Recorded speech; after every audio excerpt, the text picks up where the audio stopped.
माननीय प्रधानमंत्री Narendra Modi ji,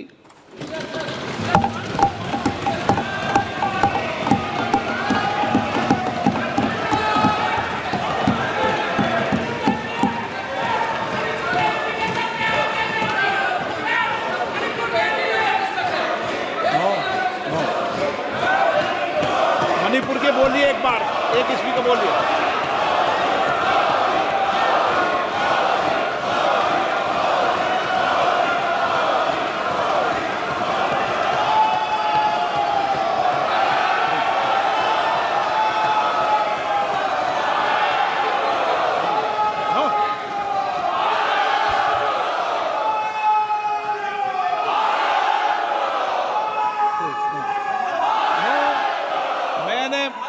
no no no no मैंने, एक मिनट प्लीज, नो, ये तरीका ठीक नहीं है, प्लीज।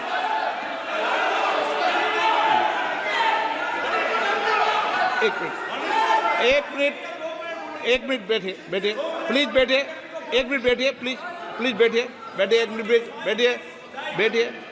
बैठिए।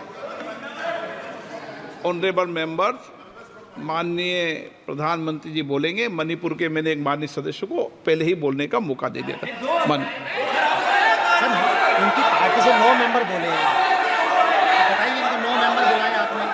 आदरणीय सभापति जी,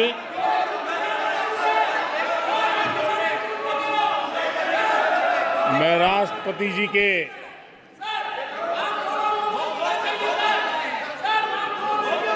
भाषण के प्रति आभार व्यक्त करने के लिए उपस्थित हुआ हूं। आदरणीय सभापति जी, हमारे आदरणीय राष्ट्रपति जी ने विकसित भारत के संकल्प को अपने प्रवचन में विस्तार दिया है। आदरणीय राष्ट्रपति महोदया ने अहम विषय उठाए हैं। आदरणीय राष्ट्रपति जी ने हम सबका और देश का मार्गदर्शन किया है। इसके लिए मैं राष्ट्रपति जी का हृदय से आभार व्यक्त करता हूं। आदरणीय सभापति जी, कल और आज कई माननीय सदस्यों ने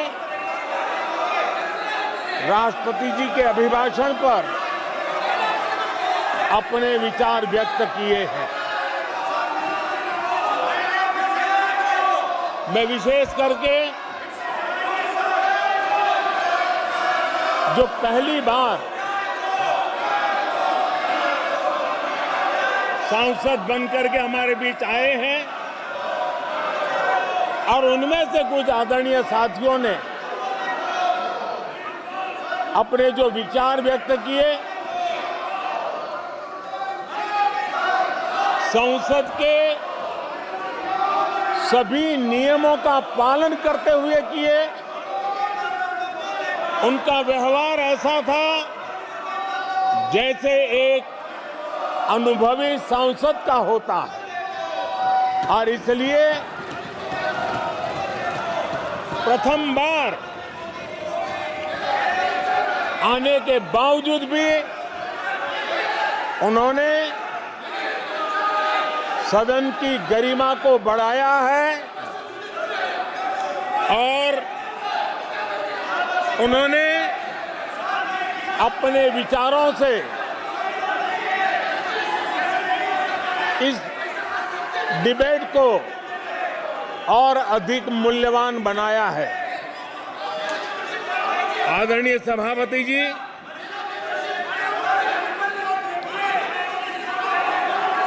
देश ने एक सफल चुनाव अभियान को पार करते हुए विश्व को दिखा दिया है कि ये दुनिया का सबसे बड़ा चुनाव अभियान था। देश की जनता ने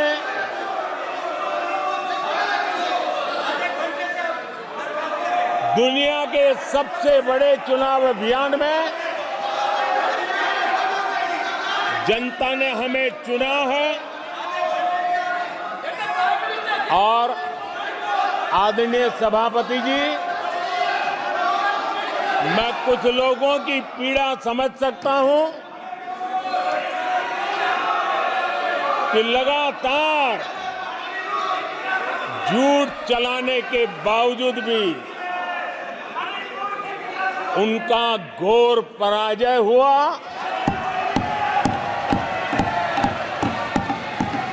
और लोकतंत्र के माननीय प्रतिपक्ष के नेता, ये शोभा नहीं देता आपको पर्याप्त समय पर्याप्त अवसर दिया है, ये शोभा नहीं देता। आप सदन में डायरेक्शन दो। माननीय नेता जो बोल रहे हो जब खड़े हो, ये शोभा नहीं देता आपके लिए, ये उचित नहीं है संसदीय परंपराओं के अनुसार। ये तरीका ठीक नहीं है आपका। नो, ये गलत तरीका है आपका और ये तरीका इस तरीके से नहीं चलेगा बिल्कुल। नो, गलत तरीका है। नो, ऐसे संसद के अंदर गरिमा बना के रखें आप गरिमा को तोड़ना चाहते हैं। आप संसद मर्यादा पीछे नहीं करें। आपको गरिमा नहीं, सदन की डायरेक्शन देते आप बेल में आने के लिए लोगों को। ये प्रतिपक्ष के नेता है आप। नो, गलत तरीका आपका। माननीय प्रधानमंत्री जी,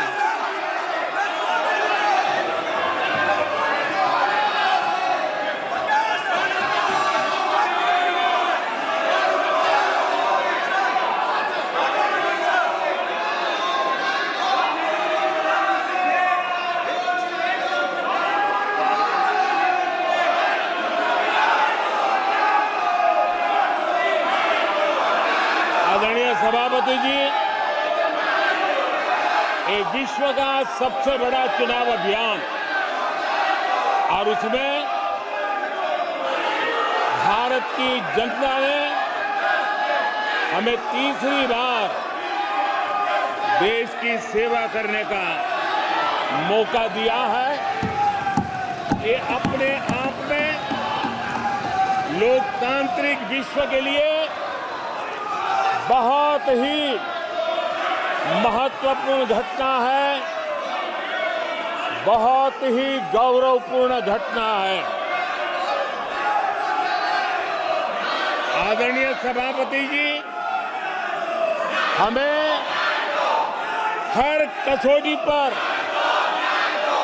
कसने के बाद देश की जनता ने ये जनादेश दिया है।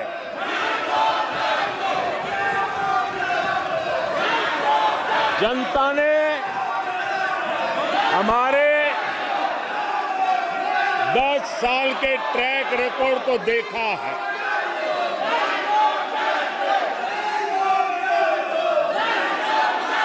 जनता ने देखा है कि गरीबों के कल्याण के लिए हमने जिस समर्पण भाव से जन सेवा ही प्रभु सेवा इस मंत्र को चरितार्थ करते हुए हमने जो कार्य किया है, उसके कारण 10 साल में 25 करोड़ गरीब गरीबी से बाहर निकले। देश की आजादी के कालखंड में इतने कम समय में इतने लोगों को गरीबी से बाहर निकालने का ये सफल प्रयास इस चुनाव में हमारे लिए आशीर्वाद का कारण बना है। आदरणीय सभापति जी, हम 2014 में जब पहली बार जीत करके आए थे तो चुनाव के अभियान में भी हमने कहा था कि हमारा करप्शन के प्रति जीरो टॉलरेंस रहेगा। और आज मुझे गर्व है कि हमारे सरकार ने देश का सामान्य मानवी जो करप्शन के कारण पीड़ित है, देश को करप्शन ने दीमक की तरह खोखला कर दिया है। ऐसे में भ्रष्टाचार के प्रति हमारी जो जीरो टॉलरेंस नीति है, आज देश ने हमें उसके लिए आशीर्वाद दिया है। आदरणीय सभापति जी, आज दुनिया भर में भारत की साख बढ़ी है। आज विश्व में भारत का गौरव हो रहा है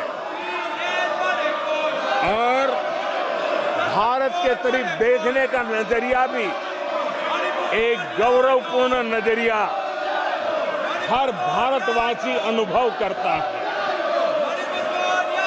आदरणीय सभापति जी, देश की जनता ने देखा है कि हमारा एकमात्र लक्ष्य नेशन फर्स्ट है, भारत सर्वप्रथम है। हमारे हर नीति, हमारे हर निर्णय, हमारे हर कार्य का एक ही तराजू रहा है कि भारत प्रथम। और भारत की इस प्रथम की भावना के साथ देश में जो आवश्यक रिफॉर्म थे, उस रिफॉर्म को भी हमने लगातार जारी रखा है।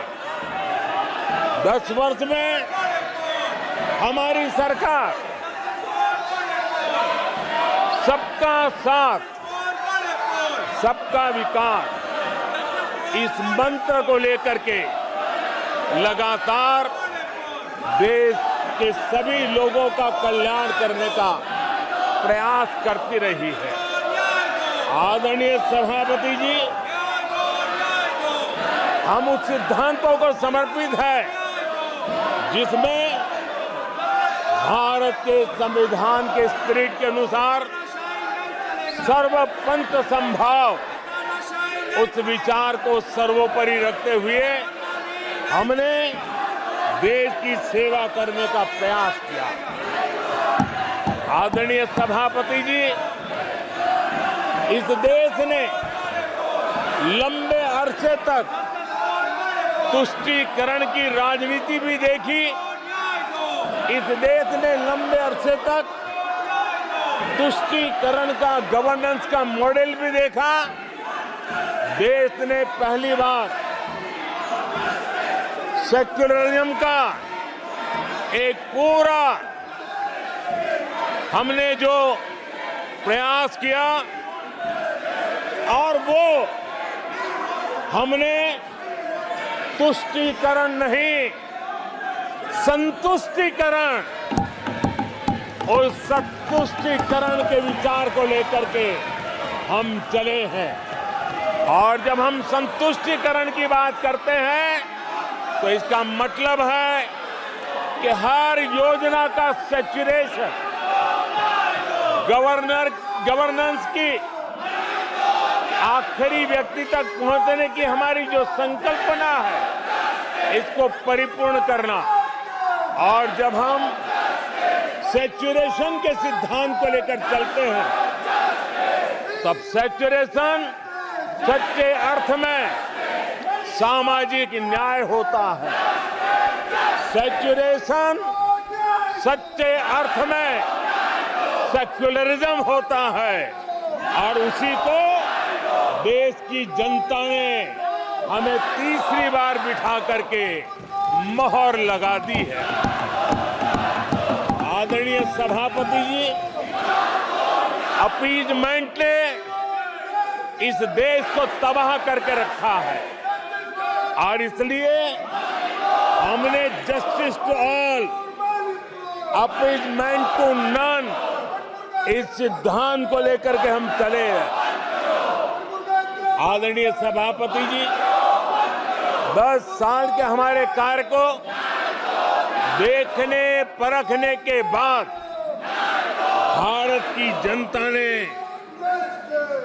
हमारा समर्थन किया है।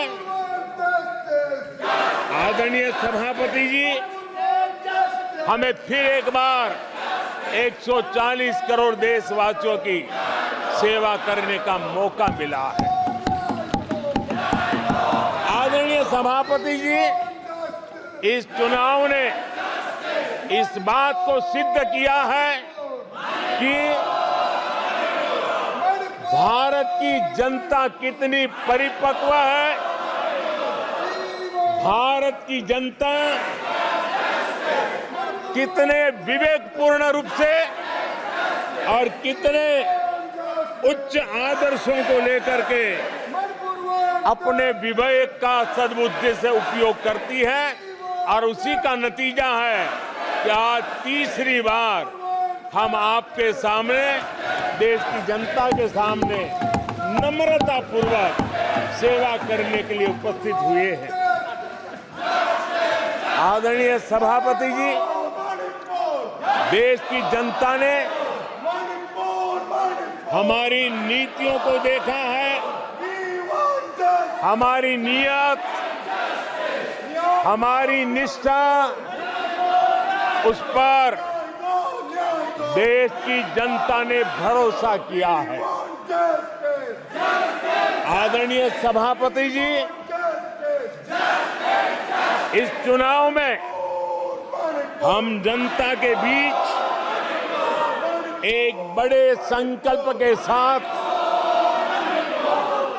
देश की जनता के पास आशीर्वाद मांगने के लिए गए थे और हमने आशीर्वाद मांगा था विकसित भारत के हमारे संकल्प के लिए। हमने विकसित भारत के निर्माण के लिए एक प्रतिबद्धता के साथ, एक शुभ निष्ठा के साथ जन सामान्य का कल्याण करने के इरादे से हम गए थे। जनता ने विकसित भारत के संकल्प को 4 चांद लगा करके हमें फिर से एक बार विजयी बना करके देश की जनता की सेवा करने का मौका दिया है। आदरणीय सभापति जी, जब देश विकसित होता है तब कोटि कोटि जनों के सपने पूरे होते हैं। देश जब विकसित होता है तब कोटि कोटि जनों के संकल्प सिद्ध होते हैं।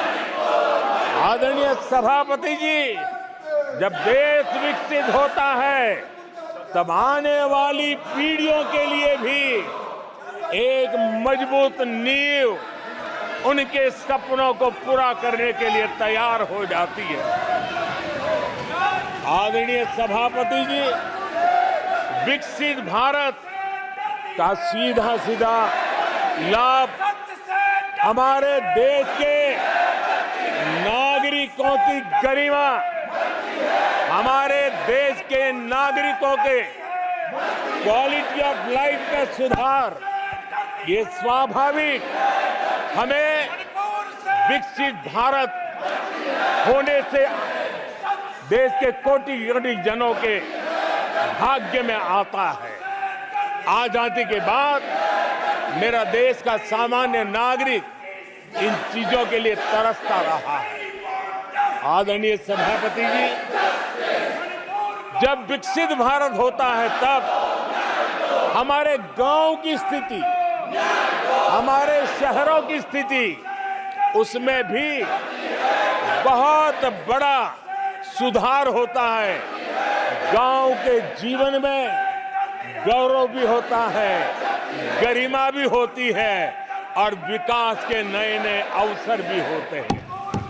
हमारे शहरों का विकास भी एक अवसर के रूप में विकसित भारत में उभरता है, तब दुनिया की विकास यात्रा में भारत के शहर भी बराबरी करेंगे। ये हमारा सपना है। आदरणीय सभापति जी, विकसित भारत का मतलब होता है कोटि कोटि नागरिकों को कोटि कोटि अवसर उपलब्ध होते हैं, अनेक अनेक अवसर उपलब्ध होते हैं और वो अपने कौशल्य, अपनी क्षमता और संसाधनों के अनुसार विकास की नई सीमाओं को प्राप्त कर सकता है। आदरणीय सभापति जी,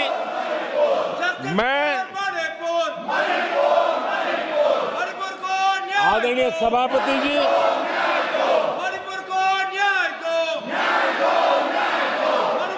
आदरणीय सभापति जी,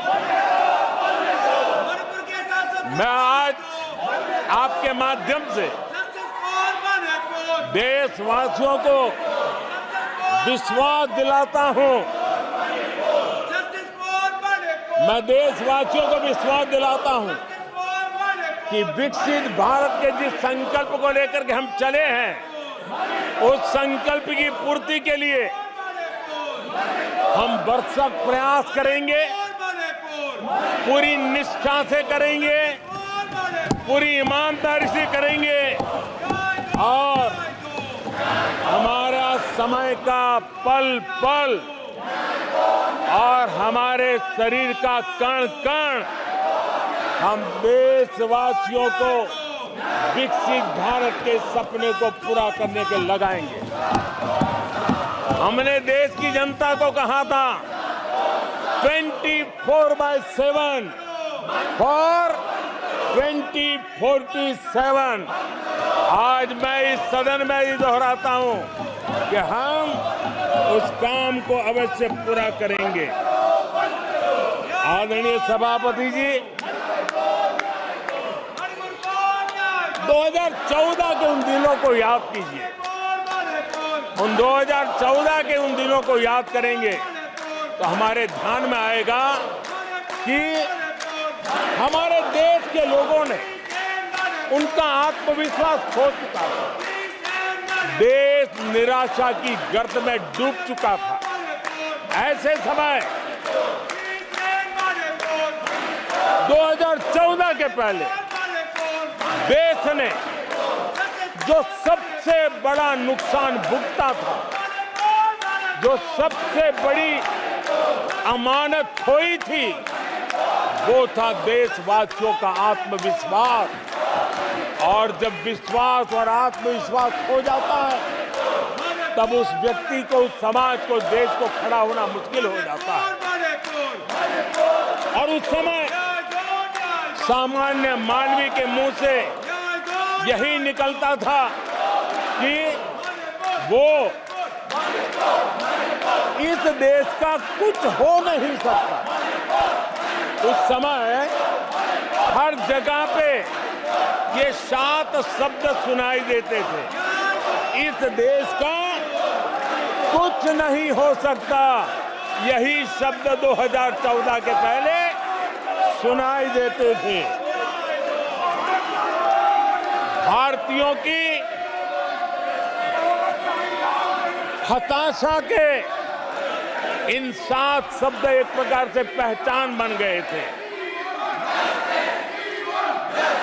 उस समय आए दिन अखबार खोलते थे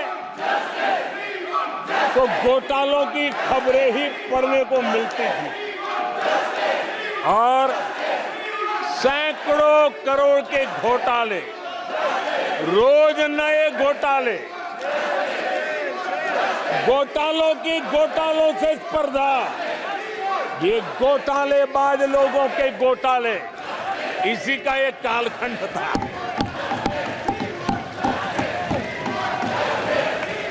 और बेशर्मी के साथ सार्वजनिक रूप से स्वीकार भी कर लिया जाता था कि दिल्ली से 1 रुपया निकलता है तो 15 पैसा पहुंचता है।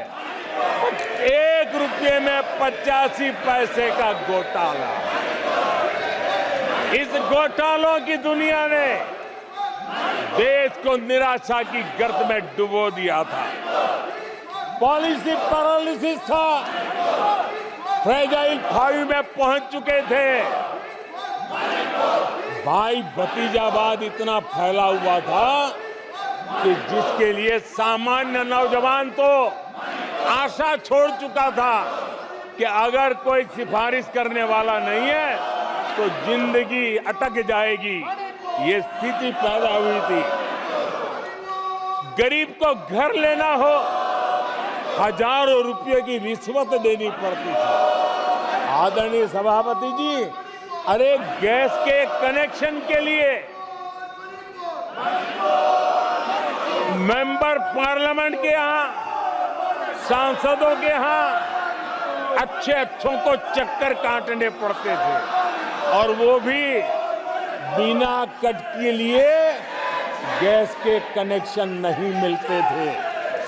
आदरणीय सभापति जी, मुफ्त राशन भी पता नहीं कब बाजार में दुकान पर बोर्ड लटक जाए, हक का राशन नहीं मिलता था, उसके लिए भी रिश्वत देनी पड़ती थी। और हमारे ज्यादातर भारतीय भाई बहन इतने निराश हो चुके थे कि वो अपने भाग्य को दोष दे करके, अपने नसीब को दोष दे करके जिंदगी काटने के लिए मजबूर हो जाते थे। आदरणीय सभापति जी, वो एक वक्त था 2014 के पहले जब वो 7 शब्द हिंदुस्तान के जनमन में स्थिर हो चुके थे। निराशा की गर्त में डूबा हुआ समाज था। तब देश की जनता ने हमें सेवा करने के लिए चुना और वो पल देश के परिवर्तित युग का प्रारंभ हो चुका था। और 10 साल में मैं कहूंगा मेरी सरकार की अनेक सफलताएं हैं, अनेक सिद्धियां हैं, लेकिन एक सिद्धि जिसने हर सिद्धियों में भी जोर भर दिया, ताकत भर दी, वो थी देश निराशा की गर्त में से निकल करके आशा और विश्वास के साथ खड़ा हो गया। देश में आत्मविश्वास बुलंदी पर पहुंचा और उसके कारण वो सब वक्त का जो शब्द थे देश की युवा पीढ़ी की डिक्शनरी से निकलने लगे। धीरे धीरे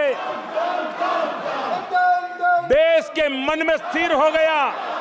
जो 2014 से पहले कहते थे कुछ नहीं हो सकता, वो कहने लगे कि अब इस देश में सब कुछ हो सकता है, इस देश में सब कुछ संभव है। ये विश्वास जताने का काम किया हमने। जब हमने सबसे पहले तेज 5G रोल आउट हमने दिखाया, आज देश कहने लगा तीव्र गति से 5G का रोल आउट होना। देश गौरव से कहने लगा भारत कुछ भी कर सकता है। आदरणीय सभापति जी, वो एक जमाना था जब कोयले घोटाले में बड़ों के हाथ काले हो चुके थे। आज कोयले का सर्वाधिक उत्पाद, सर्वाधिक प्रोडक्शन, आज कोल प्रोडक्शन के विक्रम हुए हैं और इसी के कारण देश अब कहने लगा है अब भारत कुछ भी कर सकता है। आदरणीय सभापति जी, वो एक समय था 2014 के पहले जब फोन बैंकिंग करके बड़े बड़े बैंक घोटाले किए जा रहे थे। अपनी पर्सनल प्रॉपर्टी की तरह बैंक का खजाना लूट लिया गया था। आदरणीय सभापति जी, 2014 के बाद नीतियों में परिवर्तन, निर्णयों में गति, निष्ठा, प्रामाणिकता की, और उसी का परिणाम है दुनिया की अच्छी बैंकों में आज भारत की बैंकों का स्थान बन गया। आज भारत की बैंक सर्वाधिक मुनाफा करने वाली बैंक बन गई और लोगों की सेवा करने के लिए गए। आदरणीय सभापति जी, 2014 के पहले वो भी एक वक्त था कि जब आतंकी आकर के जी चाहे वहां, जब चाहे वहां हमला कर सकते थे। 2014 के बाद स्थिति ये बनी कि जब वहां उस समय 14 के पहले निर्दोष लोग मारे जाते थे, हिंदुस्तान के कोने कोने को टारगेट किया जाता था और सरकारें चुपचाप बैठी रहती थी, मुंह तक खोलने को तैयार नहीं थी। आज 2014 के बाद का हिंदुस्तान घर में घुसकर मारता है, सर्जिकल स्ट्राइक करता है, एयर स्ट्राइक करता है और आतंकवाद के आकाओं को भी सबक सिखाने का सामर्थ्य दिखा दिया है।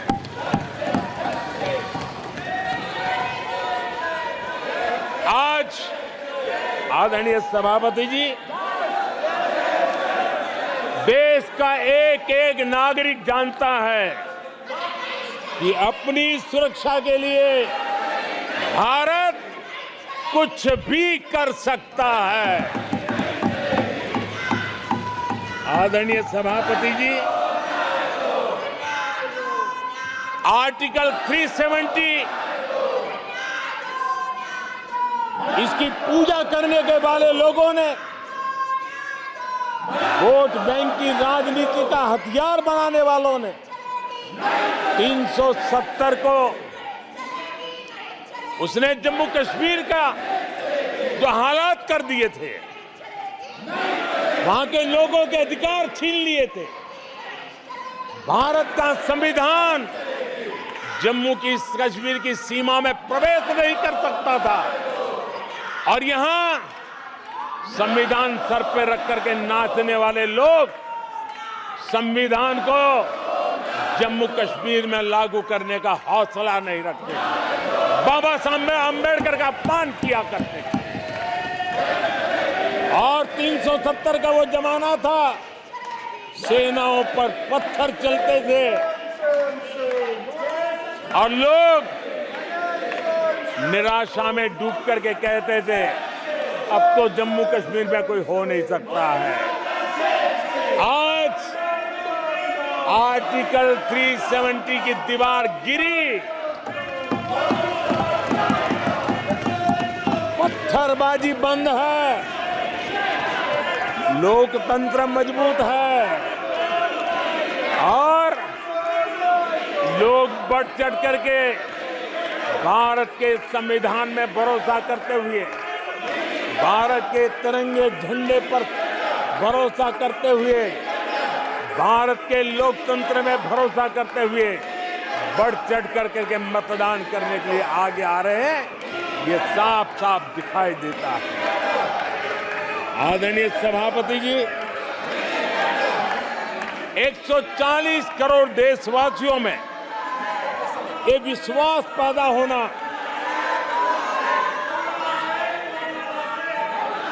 ये उम्मीद और जब विश्वास जगता है तो विकास का वो ड्राइविंग फोर्स बन जाता है। इस विश्वास ने विकास का ड्राइविंग फोर्स का काम किया है। आदरणीय सभापति जी, ये विश्वास विकसित भारत संकल्प से सिद्धि का विश्वास है। आदरणीय सभापति जी, जब आजादी का जंग चल रहा था और जो भाव देश में था, जो जोश था, उत्साह था, उमंग था, जो विश्वास था कि आजादी लेके रहेंगे, आज देश के कोटि कोटि जनों में वो विश्वास पैदा हुआ है, जिस विश्वास के कारण आज विकसित भारत होना एक प्रकार से उसकी मजबूत नींव इस चुनाव में शिलान्यास हो चुका है। जो ललक आजादी के आंदोलन में थी, वही ललक विकसित भारत के इस सपने को साकार करने में है।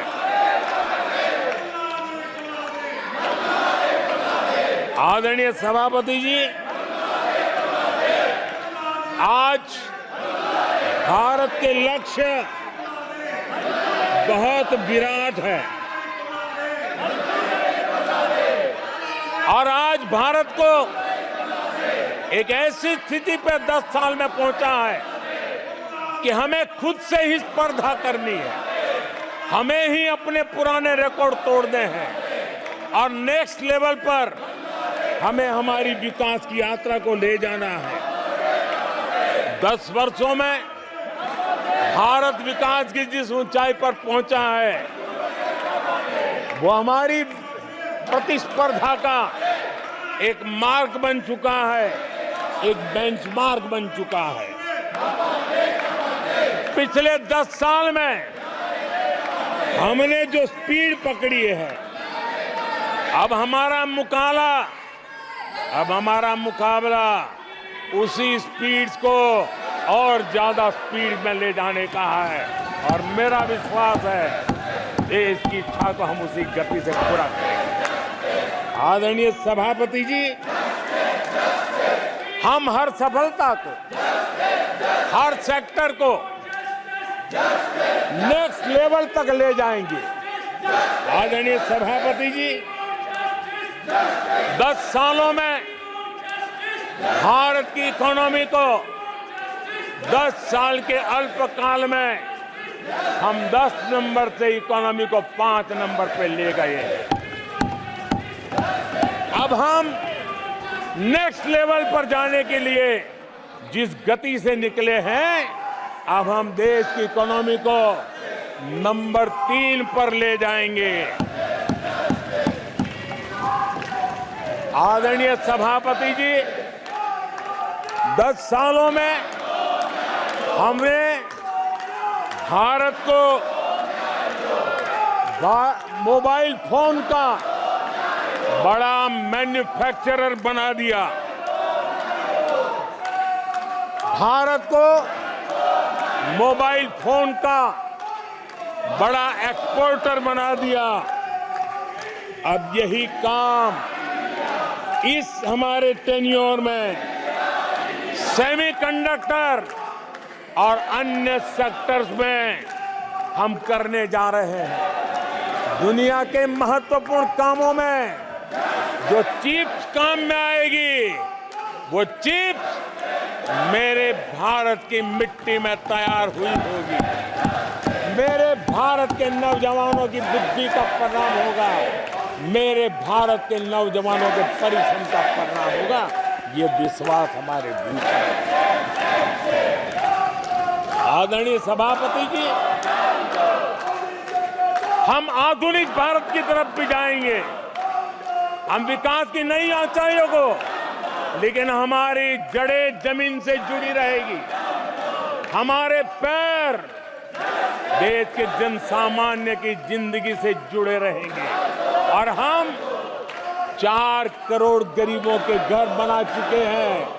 आने वाले इस टेन्योर में तेज गति से 3 करोड़ और घर बना करके इस देश में किसी को भी घर के बिना रहना ना पड़े, ये हम देखेंगे। आदरणीय सभापति जी, 10 साल में विमेन सेल्फ हेल्प ग्रुप में हमने देश की कोटि-कोटि बहनों को एंटरप्रेन्योर के क्षेत्र में एक बहुत सफलतापूर्वक हमने आगे बढ़े हैं। अब हमने उसको नेक्स्ट लेवल पे ले जाने वाले हैं।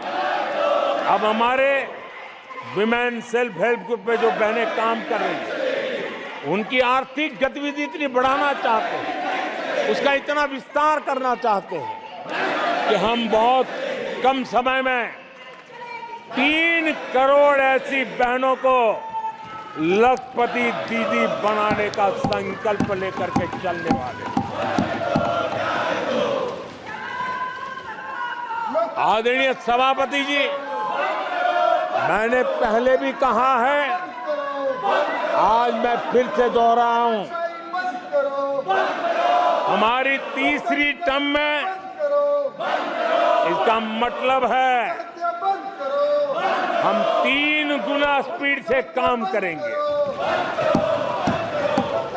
हमारी तीसरी टर्म का मतलब है हम 3 गुना शक्ति लगाएंगे। हमारी तीसरी टर्म का मतलब है हम देशवासियों को 3 गुना परिणाम ला करके देंगे।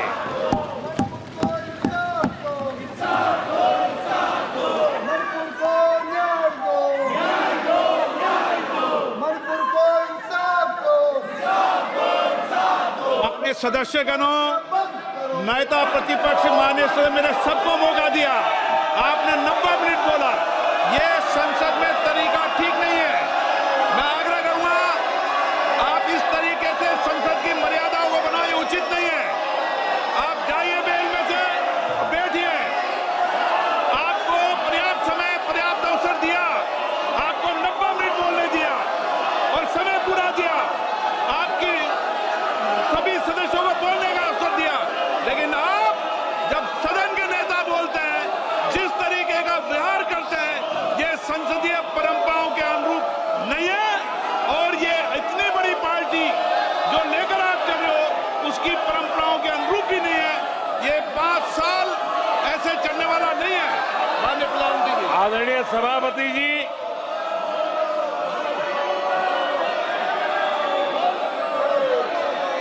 आदरणीय सभापति जी, एनडीए का तीसरी बार सरकार में आना एक ऐतिहासिक घटना है। आजादी के बाद ये सौभाग्य दूसरी बार इस देश में आया है और 60 साल के बाद आया है। इसका मतलब ये सिद्धि पाना कितना कठोर परिश्रम के बाद होता है, कितना अभूतपूर्व विश्वास संपादन होने के बाद होता है। ऐसे ही ये राजनीति के खेल से नहीं होता है, जनता जनार्दन की सेवा से प्राप्त आशीर्वाद से होता है। आदरणीय सभापति जी, जनता ने हमें स्थिरता और निरंतरता, इसके लिए जनादेश दिया। लोकसभा चुनाव के साथ ही आदरणीय सभापति जी, लोगों की नजर से यह चीजें जरा ओझल हो गई। लोकसभा के चुनाव के साथ साथ हमारे देश में 4 राज्यों के बीच चुनाव हुए और आदरणीय सभापति जी, इन चारों ही राज्यों में एनडीए ने अभूतपूर्व सफलता प्राप्त की है। अभूतपूर्व सफलता प्राप्त। हमने शानदार विजय प्राप्त की है। महाप्रभु जगन्नाथ जी की धरती उड़ीसा ने हमें भरपूर आशीर्वाद दिया है।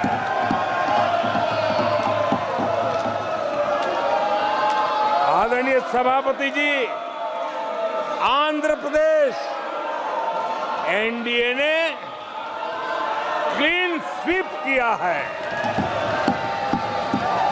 सूक्ष्मदर्शक यंत्र में भी ये नजर नहीं आते हैं।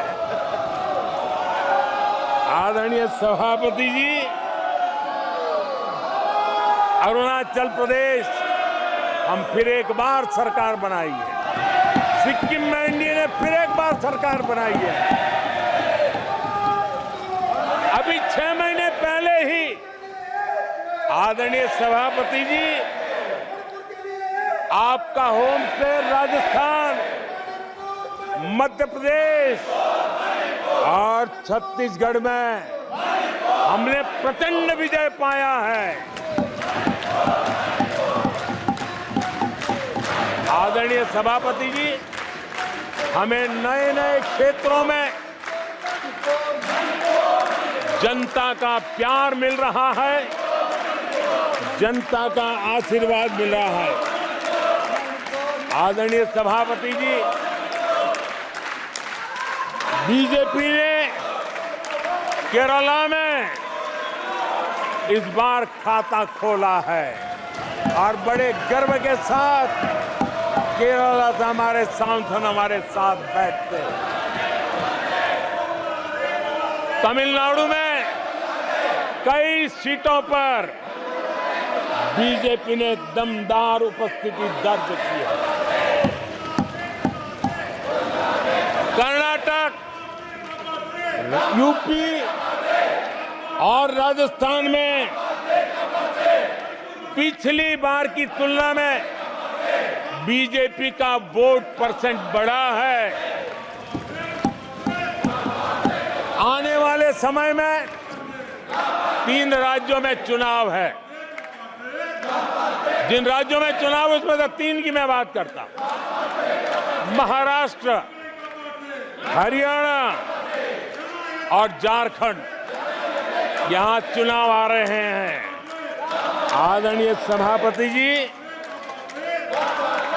पिछली विधानसभा में इन 3 राज्यों में हमें जितने वोट मिले थे, इस लोकसभा चुनाव में इन 3 राज्यों में हमें उससे भी ज्यादा वोट मिले हैं। आदरणीय सभापति जी, पंजाब में भी हमारा अभूतपूर्व प्रदर्शन रहा है और हमें बढ़त मिली है। जनता जनार्दन का भरपूर आशीर्वाद हमारे साथ है।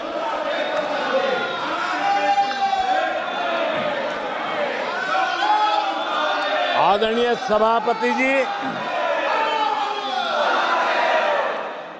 24 के चुनाव में कांग्रेस के लिए भी इस देश की जनता ने जनादेश दिया है और इस देश की जनादेश है कि आप वहीं बैठिए,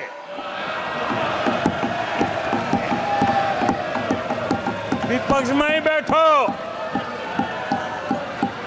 और तर्क खत्म हो जाए तो चीखते रहो, चिल्लाते रहो।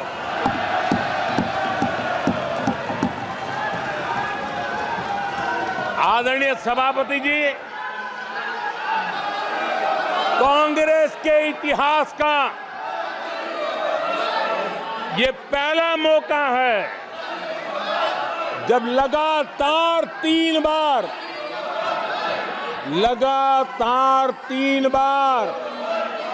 कांग्रेस 100 का आंकड़ा पार नहीं कर पाई है।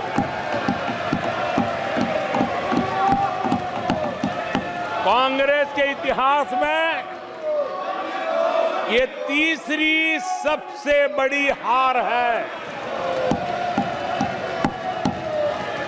तीसरा सबसे खराब प्रदर्शन है। अच्छा होता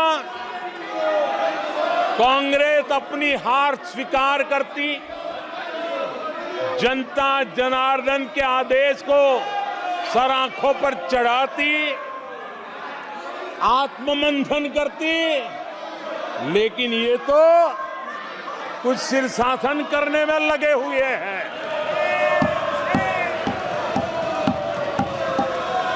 और कांग्रेस और उसकी इकोसिस्टम दिन रात बिजली जला करके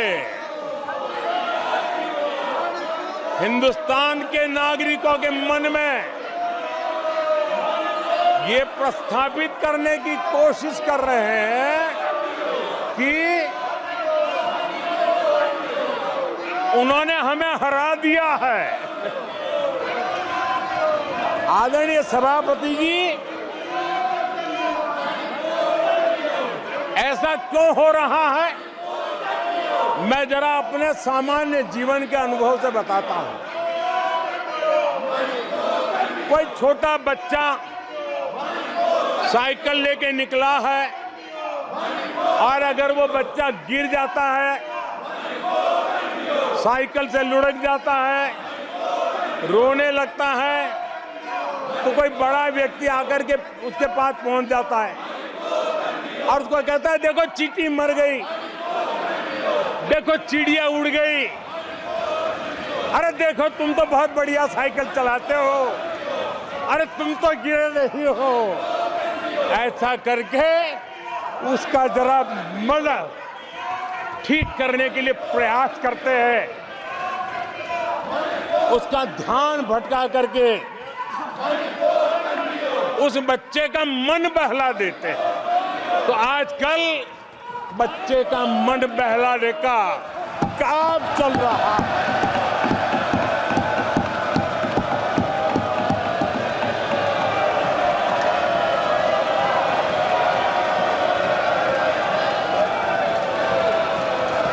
और कांग्रेस के लोग और उनका इकोसिस्टम आजकल ये मन बहलाने का काम कर रहा है। आदरणीय सभापति जी, 1984 उस चुनाव को याद कीजिए। उसके बाद इस देश में 10 लोकसभा के चुनाव हुए। 10 लोकसभा के चुनाव हुए। 84 के बाद 10-10 लोकसभा के चुनाव होने के बावजूद भी कांग्रेस 250 के आंकड़े को छू नहीं पाई है।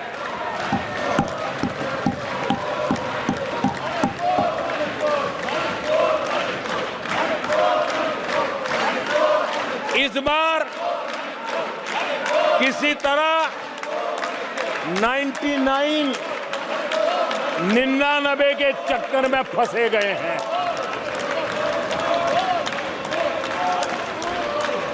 आदरणीय सभापति जी, मुझे एक किस्सा याद आता है।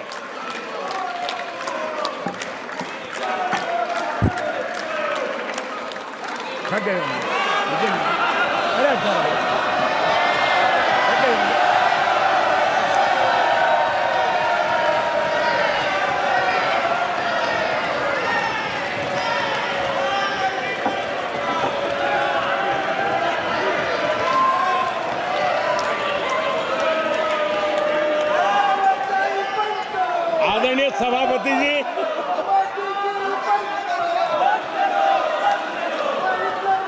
मुझे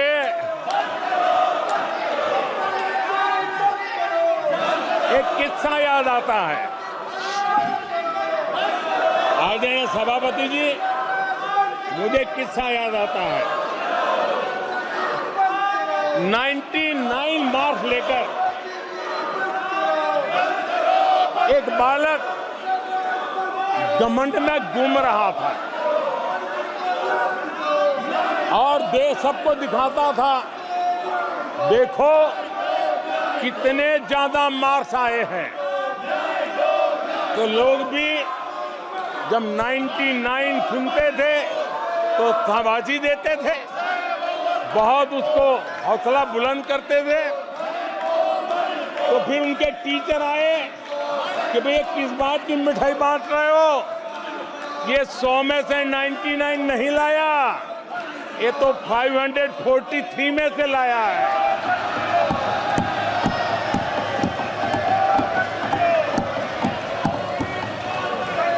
अब उस बालक बुद्धि को कौन समझाए कि तुमने फेल होने का वर्ल्ड रिकॉर्ड बना दिया है।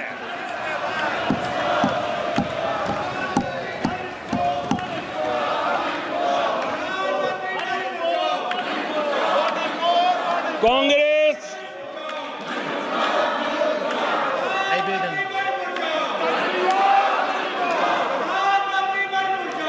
आदरणीय सभापति जी, कांग्रेस के नेताओं के बयानों में ये बयानबाजी ने शोले फिल्म को भी पीछे छोड़ दिया है।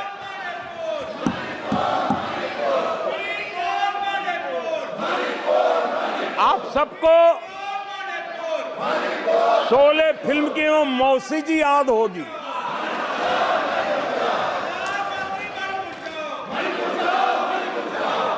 तीसरी बार तो हारे हैं, पर मौसी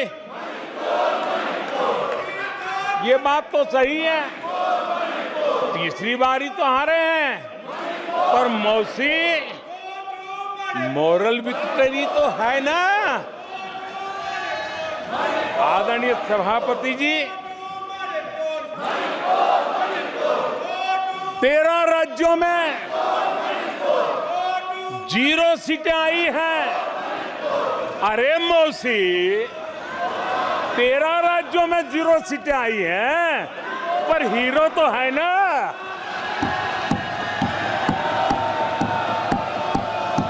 आदरणीय सभापति जी, अरे पार्टी की लुटिया तो दुबई है। अरे मौसी, पार्टी अभी भी सांसें तो ले रही है।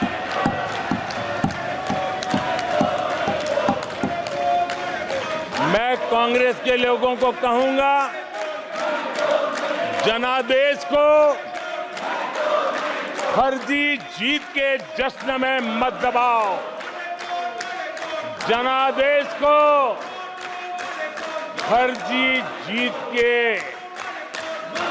नशे में मत दबाओ, उस जश्न में मत दबाओ। ईमानदारी से देशवासियों के जनादेश को जरा समझने की कोशिश करो, उसे स्वीकार करो।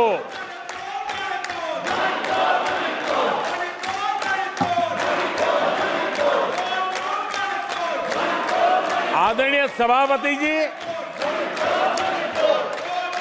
मुझे नहीं पता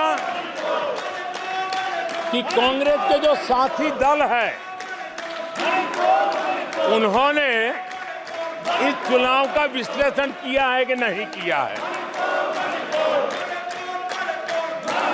ये चुनाव इन साथियों के लिए भी एक संदेश है। आदरणीय सभापति जी,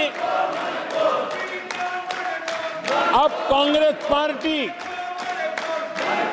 2024 से एक परजीवी कांग्रेस पार्टी के रूप से जानी जाएगी। 2024 से जो कांग्रेस है वो परजीवी कांग्रेस है, और परजीवी वो होता है जो जिस शरीर पर उस शरीर के साथ रहता है, ये परजीवी उसी को ही खाता है। कांग्रेस भी जिस पार्टी के साथ गठबंधन करती है, उसी के वोट खा जाती है और अपनी सहयोगी पार्टी की कीमत पर वो फलती फूलती है। और इसलिए कांग्रेस परजीवी कांग्रेस बन चुकी है। मैं जब परजीवी कह रहा हूं तो तथ्यों के आधार पर कह रहा हूं। आदरणीय सभापति जी, मैं कुछ आंकड़े